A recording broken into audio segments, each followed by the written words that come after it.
Hey guys, Neely here. I was just coming in real quick to chat about a couple things that I heard about and just some stuff that's going on with me and just felt like it'd be interesting to share. First off, I wanted to talk about this past month of August.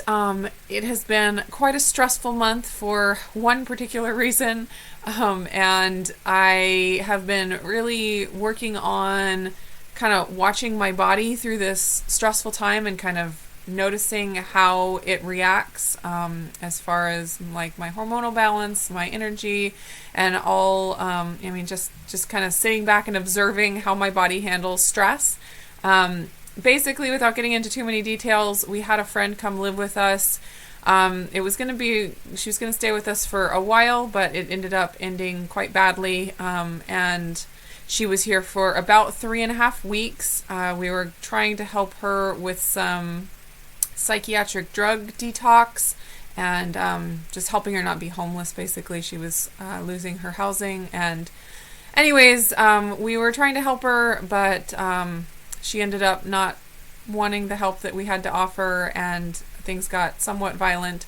Not violent, but hostile, I should say. There was no violence, but there were threats of violence. So, needless to say, it was a very stressful time, especially as a mom with kids. When violence is threatened against your kids, it can be a very difficult time. So, anyways, she's no longer here. She has found other housing, which is wonderful. And there was a lot of stuff with police and just trying to get, make sure everyone stays safe. And so anyways, she has been gone for about a week or two. She moved in right at the end of July and was here most of the way through August. And so I had a stressful several weeks, and I definitely felt it as far as, my body and how it responded to things, and my hunger levels and cravings, and energy, sleep, all that kind of stuff. I definitely noticed. I noticed the effects, and it was very interesting actually, because a lot of times in my life, before I've been, more in tune with my body and how it responds to things, I would just react, which, is just very natural. You just react to whatever's going on. Like if my hunger level is higher than normal or my cravings are out of control, I react to it by going and eating whatever and then feeling bad about it, and then, trying to get back onto a diet or whatever.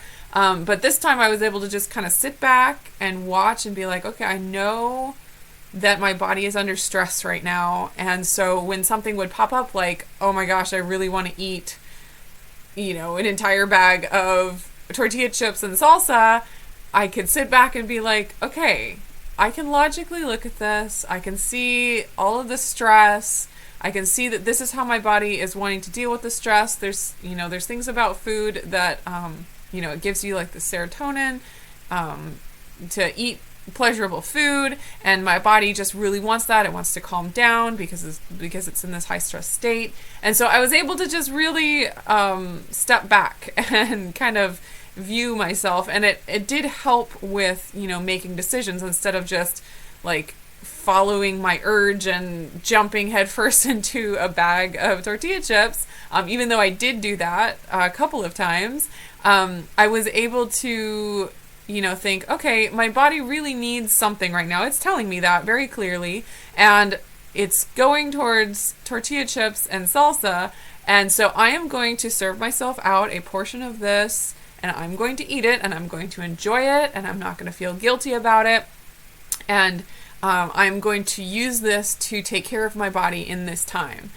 And because I did that, I ended up not binging. It wasn't like I was like resisting this temptation and then like resisting it for a long time, and then finally like losing control because I was out of willpower, and then, totally binging and overeating, and then feeling bad and guilty and like I was a terrible person and a failure because of it. And then, okay, tomorrow I'm going to be back on my super serious calorie restricted plan.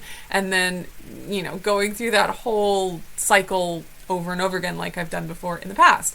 I was able to just look at things and make a decision based on what I wanted and what I felt would be okay for my body and good for my body at the time. And I did it, and I was able to move on.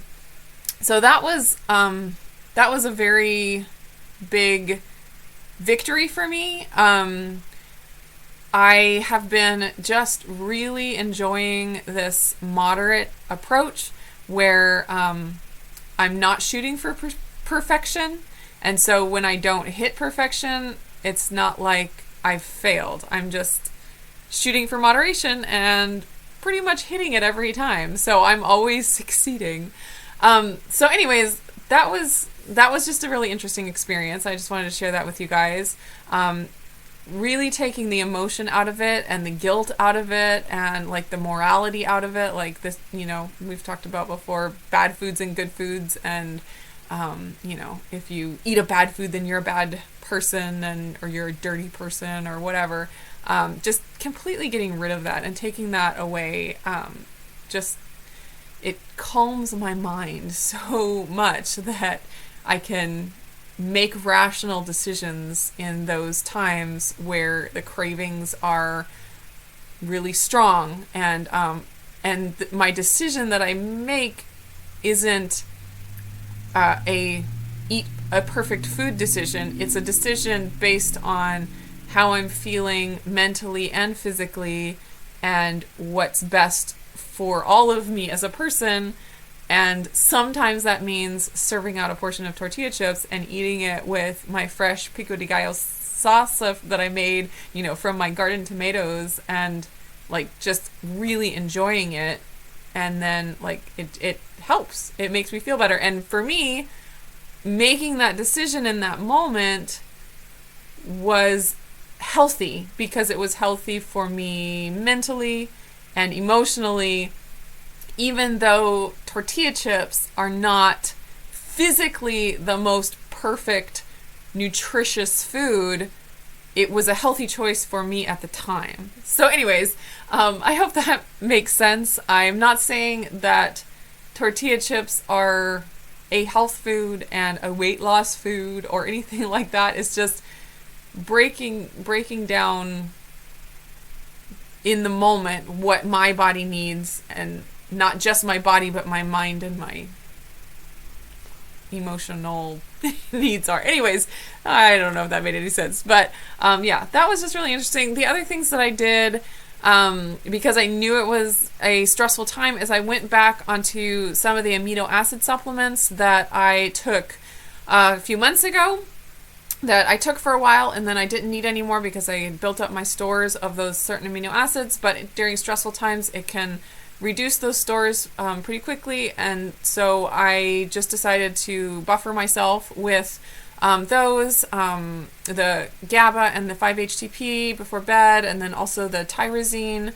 I think that was the only one. The tyrosine in the morning. Oh, and the glutamine. L-glutamine. I would take those in the morning. I've stopped again since things have kind of calmed down, but those did seem to help just make it through those stressful times. The other thing I wanted to share with you guys is an article that I read on the Metabolic Effect blog that was posted recently. You guys probably have noticed, but I get a lot of great info from Metabolic Effect, and I'm really excited to share what I find from them. I just think they are doing top-notch work in like diet and nutrition, and I just really love their perspective and their approach. So I am reading their blog all the time and learning stuff from them, and I just love to share with you guys just the little nuggets that I get from them. But this was an article about food sequencing, and that's like the order in which you eat your food in a meal. I found it very interesting, and actually for those of you that are THMers, it is another study that kind of justifies, or what's the right word, when you not justify, that's not the right word. Anyways, the THM principles, it backs up the THM principles of separating fats and carbs and kind of gives even more of a perspective on it. But basically, I will link down below to the article, and so I definitely recommend you go read that for all the details. But just in a nutshell, the study was basically a group of 20 type 2 diabetics, so people that had issues with blood sugar regulation and had metabolic issues because they had type 2 diabetes.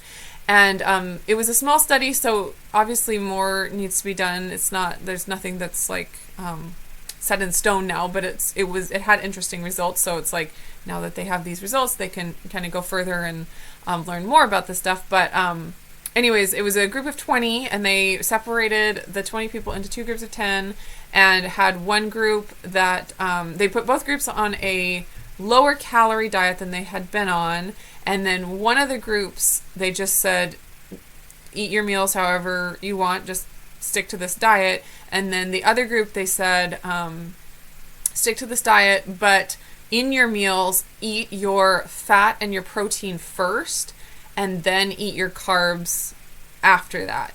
So that is very similar to THM in that you separate carbs and fat into separate meals, but this was in the same meal. They just ate the things in a specific order: the fat and carbs, or the fat and protein first, and then the carbs second. And the results were very, very interesting. They had, between the 2 groups, basically, he said they didn't have difference in weight loss, but they had a very big difference in fat loss. So the people in the group that ate their fat and protein first and carbs second, they lost much higher percentage of fat. The weight that they lost was a much higher percentage of fat. And also all of their blood sugar markers and like their A1C levels got significantly better. And these 2 groups were eating the same diet. The only difference was the sequence in which they ate their foods in their meals. So that was a really interesting thing to think about, and like gives you some insight into how you can tweak your own diet. Now, if you're on THM, you're already eating fat and carbs in separate meals for the most part.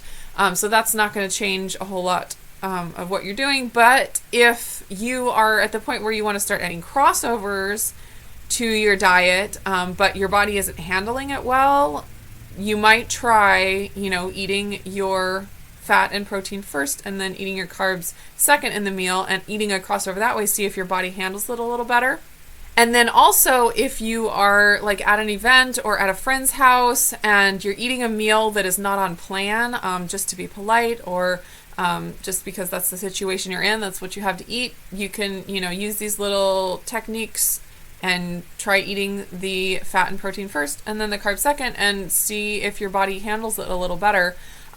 It's just, it's not anything ginormous. It's just a little tiny tweak. It's a little piece of information that you can use and you can apply to your life when you need it, and it might help. In this group, there was a significant improvement in blood sugar response, and it just seemed very beneficial. So anyway, I just wanted to share that with you guys. Like I said, I'll put the link down below. I recommend going and checking that out. Just a little tidbit that I found interesting, wanted to share. So that's it for now. I hope you guys are all doing great, and I will talk to you again soon. Bye, guys.